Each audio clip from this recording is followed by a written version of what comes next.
Hello, everyone, and welcome again to another Teacher Joseph podcast. Today, we're going to talk about the word eye-watering. Now, that's all one word, eye-watering, and it's a little bit different from crying because when you cry, you have an emotional response to something that's upsetting you. But when something makes your eyes water, it's not usually related to emotion. It's usually related to the intensity of something which has happened. For example, if you chop a lot of onions, they will be eye-watering. They will make your eyes water.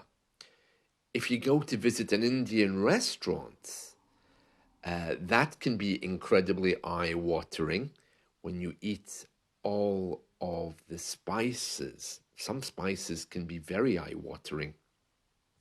I love Indian food, really delicious. Actually, this weekend I'm going to an Indian restaurant. When I go to an Indian restaurant, I love hot food. I usually just sit down and say, "Set me on fire, please." Yeah, I love that. Anyway, getting back to eye watering. So, things which make your eyes water, but not because you're crying, we describe those as being eye watering.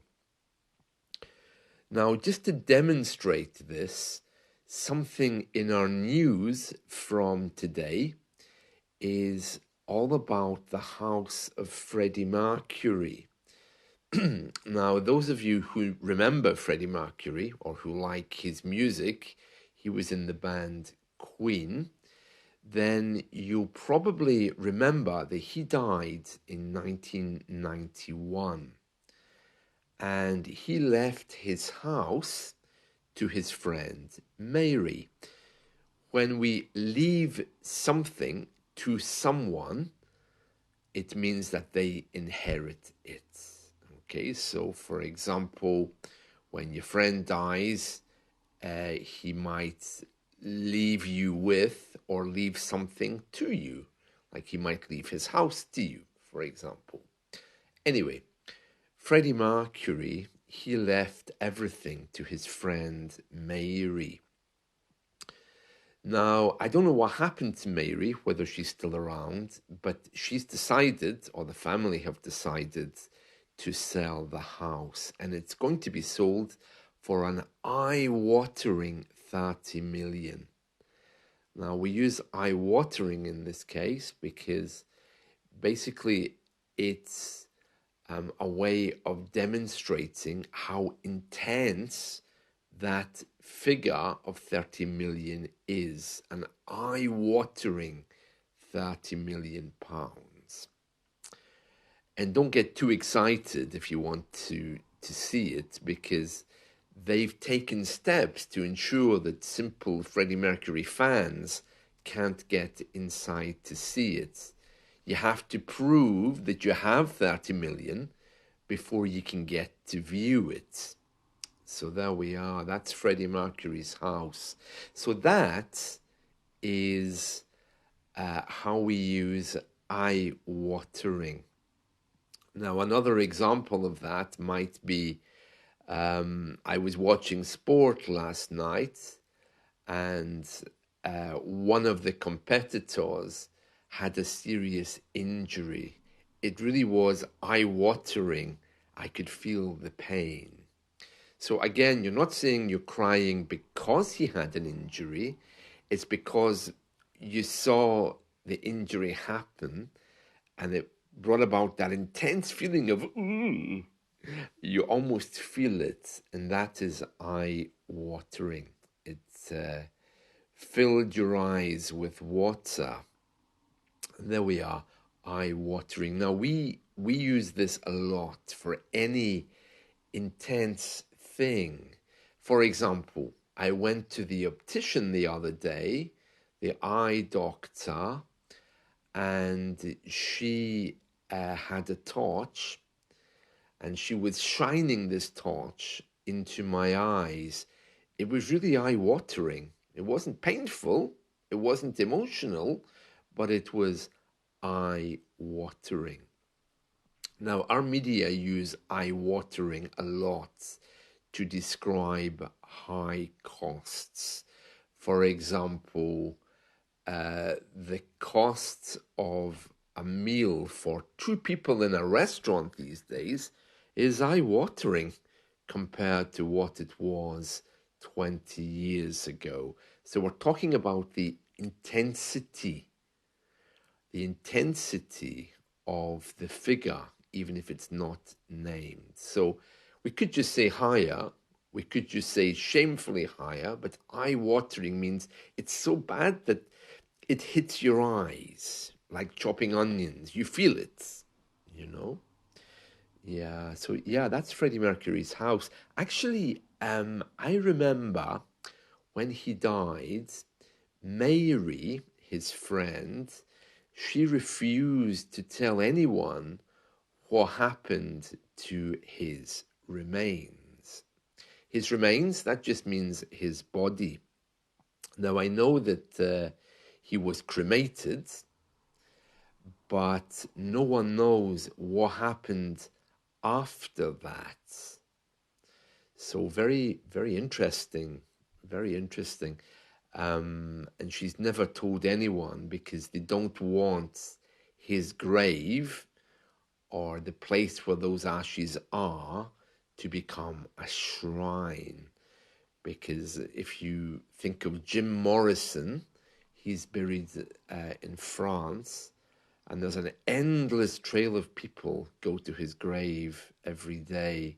The ground is actually worn away. If you go to that cemetery, you won't have any problems finding his grave because there's a trail there.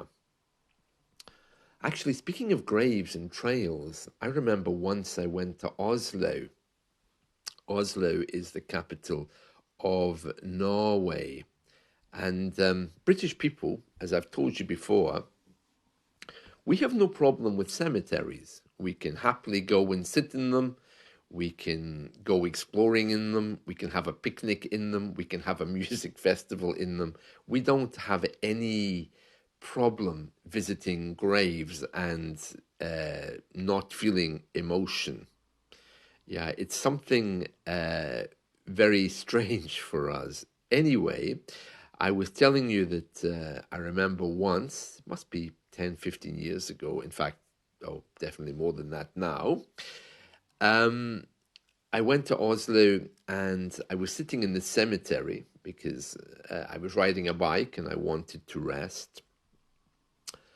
And next to me, there was this grave, and I saw people wandering up, looking at it and leaving, wandering up, looking at it and leaving. And I thought, oh, that must be someone quite famous. And I looked at the ground, and there was this crack made. The ground was wearing away because so many people were coming to look at this grave.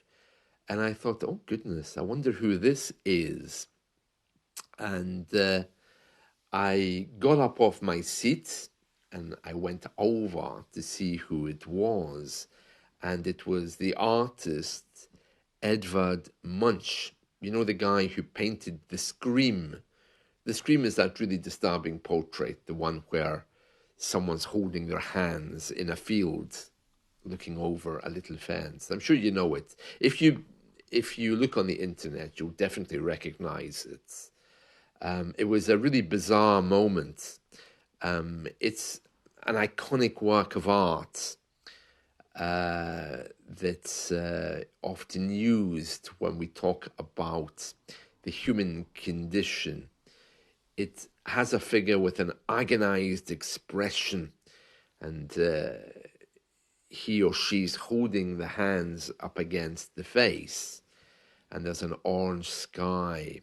Yeah, I think it's actually standing on a bridge. The person, I mean, is actually standing on a bridge with a landscape in the background. It's all about emotional turmoil. Anyway, getting back to my topic, yeah, so Freddie Mercury's house is going up for sale, but fans won't be allowed to go and view it. You'll have to show that you have 30 million before you get anywhere near the place to see it. An eye-watering 30 million. Now, in other news today, I see Madonna's in trouble. It seems that in part of her concerts that she's currently doing around the world, she has a part which she dedicates to AIDS victims. Now, we know, of course, that Freddie Mercury died of AIDS, but she made a bit of a mistake because in her AIDS section in her concert, she started talking about Luther Vandross. Now, Luther Vandross didn't die of AIDS, of course. He was in a coma, and a coma is when you can't move and you don't have control. You just lie there in a comatose state.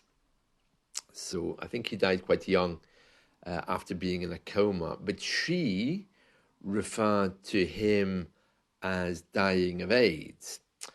And that caused quite a controversy across the world. And the family of Luther Vandross have demanded that she immediately change the concert to make it very clear that he did not die of AIDS. Yeah, so that's something which is circulating in the media today. Getting back to my trip in Norway many years ago, what I do remember about it was the eye-watering prices. Now, there is a stereotype that in Scandinavia everything is more expensive, but in terms of the cost of living, it really isn't, because I'm sure they get paid a lot more than we do to compensate for that. It just looks expensive. And of course, if you go there on holiday, it is expensive because we don't have that kind of money. So yeah, the prices in Norway at that time were eye-watering, that's for sure. Also, last night I was sitting here at home and cars were whizzing by at eye-watering speeds, going really fast. I mean, it's very, very dangerous. Eye-watering debt levels for those people who can't pay off their bills. Eye-watering pollution if you're in a country which has a lot of pollution. Eye-watering perfumes, of course, if you're living around strong scents. There we are. So that's the word eye-watering. And speaking of Madonna concerts, I'm sure the volume level was quite eye-watering. Musical concerts usually are. And many people would be crying and being very emotional looking at Madonna. I wouldn't be, but I think the prices of her concerts are probably eye-watering as well. I'm guessing it's not cheap.